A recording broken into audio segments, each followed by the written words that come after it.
welcome. It's Cheri Keaggy here in this beautiful location. Some good friends have allowed us to be here today to shoot, to take some pictures, to tell some stories. And this is the place where I came a couple years ago when I was still pretty tender in my grief journey, losing my dad. But it was a place where I came to write, to be alone with the Lord, and begin to process some of that grief. This album is called What I Know to Be True, and it is all-encompassing in that it is celebrating life's joys and sorrows. The joy of being married. God allowed me after a painful divorce to marry again, bringing me a new husband.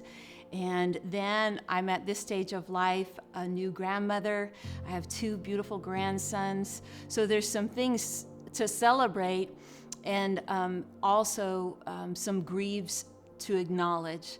I got the call one night from my sister in California that my dad had taken his life, and none of us could have ever imagined that he would make that choice. And so I couldn't even begin to think about recording new music, and yet God was bringing fruit and inspiring the songs, and I had a batch of songs, and so I talked with Uncle Phil Keaggy one day and told him kind of where I was at, and he's been always so supportive of me through many, many years, has played on several of my projects, as you know. I have done, a few shows with him, we've written a song together, that sort of thing, but this is the first time he and I have collaborated together on a project as co-producers. For us as believers, we grieve, though not as those without hope.